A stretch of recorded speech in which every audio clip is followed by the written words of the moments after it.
everybody, happy Tuesday. And since it's Tuesday, that means I'm on Tumblr. So if you asked your questions using the hashtag Kati FAQ, I've scrolled through and I've already answered some. So if you had a question, you might want to go and see if I answered it. But if I told you, hey, I'm talking about it today, then that's what I'm going to do right now. So I have 3 questions today as well as a journal topic, so stay tuned for that. And without further ado, here we go. Hashtag Kati FAQ. Any thoughts about therapy animals or therapists who bring their pets into work?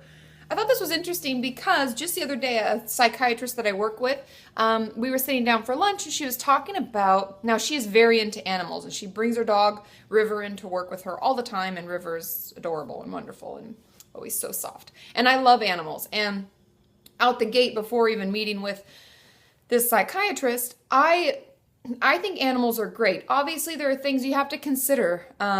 People being allergic, potential danger, because even though you have a well-behaved animal, sometimes it can scratch or bite people if it gets scared. It's a little unpredictable. So there's always that. And as a therapist, I don't have animals at my house, even though I'd love to, because I live in an apartment and we can't. But I wouldn't bring an animal into work for the very reason I know a couple of my clients I already know they're allergic to dogs and cats. So yeah, but I love them and I think they're really helpful. Now this physician was telling me that she went to this conference, I think it was, about being in touch with animals, like able to communicate to them.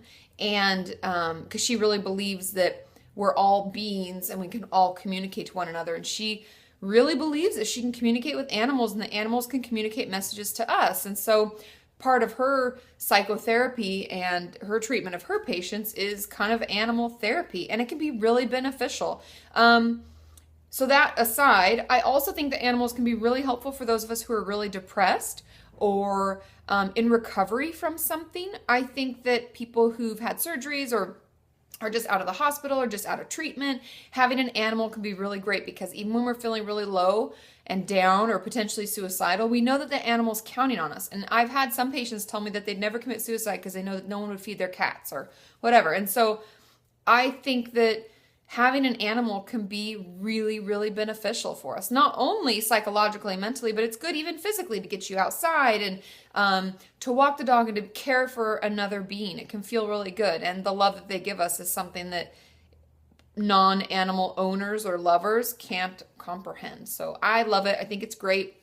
If it's something you're looking into, I say go for it. Okay, question number 2. Hey, Kati, I had a miscarriage about a month ago, and at the time, as horrible as it sounds, I kind of saw it as a blessing because I wasn't with the dad and it wasn't planned.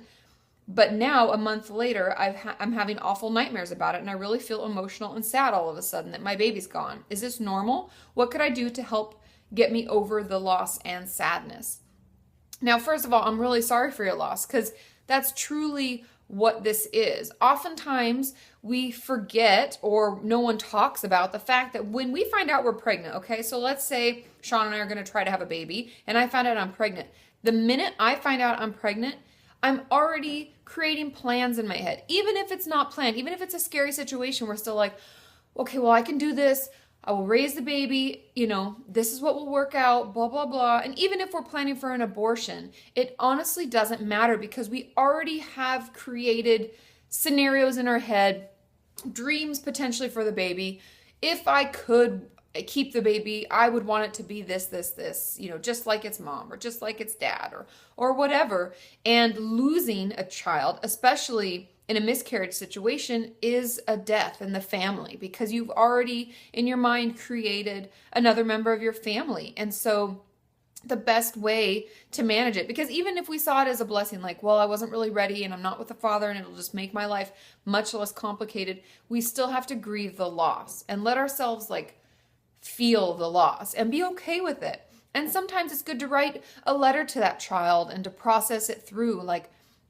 Maybe you already had some names picked out. Pick a name and write a letter and help yourself process the grief, because it's like you lost a person in your life, because we already were starting to think that they were. And another helpful video might be my grief and grieving video, where I talk about this in more detail. But I would encourage you to see a therapist to start talking about it. I know at Planned Parenthood and other places, they do offer counseling there for free. So I would encourage you to, if you don't have the financial ability to see someone, that might be a great place to start, because that's something that they deal with a lot. Okay. Question number 3.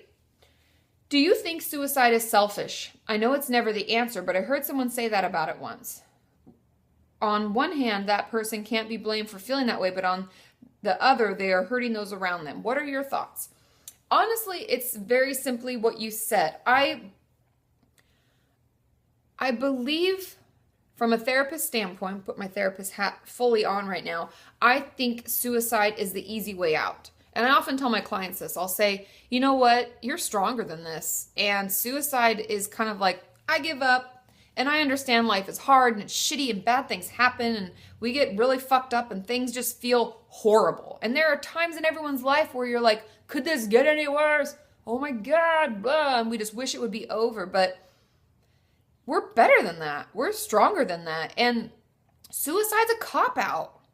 We can work through this. That's why I'm creating all of this in general, is because I really wholeheartedly, every part of my being, believe that if we work at things and we work on ourselves, we can get better. So in a way, I feel like I understand why suicide happens and I understand why people are pushed to the limit like that, but I believe that we're better and we're stronger and we can fight. We just need some encouragement. We need a supportive community, like our community, right?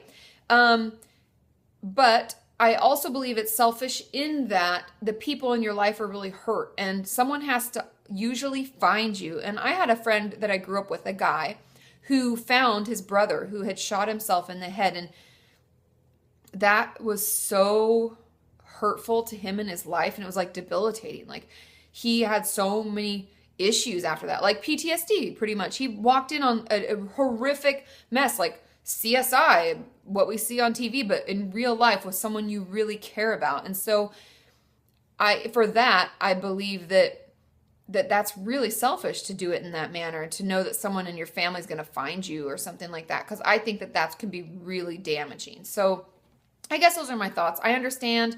I think we can fight through it, but it does really hurt those around us and the people who believed in us. Okay? So now, journal topic is a quote from a song, and I'm sure everybody remembers this song, and if you don't, you should look it up right now because it's awesome and hilarious at the same time, and it's called Everybody's Free to Wear Sunscreen. Do you guys remember that? You can look it up on YouTube. The person who sent this said that it's on YouTube. Great inspirational song, and I have to agree. And the quote is, "Don't waste your time on jealousy.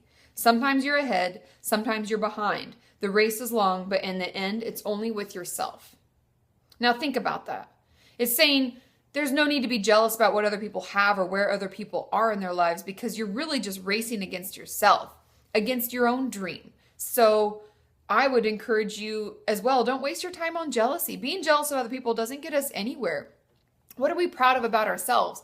What are we going to do today? And what are our hopes for tomorrow and next week and next year? And setting goals for ourselves, because jealousy gets us nowhere. All it does is look at someone else's life in a whole nother scenario with a whole nother backstory and work they've done and be like, oh, I really wanted that. That would have been nice. I mean, everybody wants other things and things that other people have, but people are probably jealous of you too, because you're doing great and you're looking good and you're working your thing and working on your recovery and whatever. So don't waste your time on it. It's not worth it. Let's set our own goals. So I guess the journal topic then would be for you to do is to notice when you're looking at other people and you're getting jealous and you're judging your own life, kind of giving yourself negative feedback about that, and then see how we can turn it around. Start setting your own goals. And then when you think about that and you notice someone, you're like, oh, she has such a nice car. I wish I had a nice car. Think, well, how am I going to work towards that? If that's something I really want, what kind of goals would I set? And I would encourage you to do this for 3 things this week, if you notice that you're doing that. Because I find that really helpful in my life. It helps me set personal goals and it helps me achieve things that I'm really wanting in life. And it can be, material things or non-material things. Like she has a lot of good friends and I'm really jealous of that. Well, what can we do to grow our own friendship circles? So So think about it, write about it, and let me know, okay? I love you all. I'll be on the website and YouTube tomorrow, so ask your questions below and on my website, and I will see you then. Bye.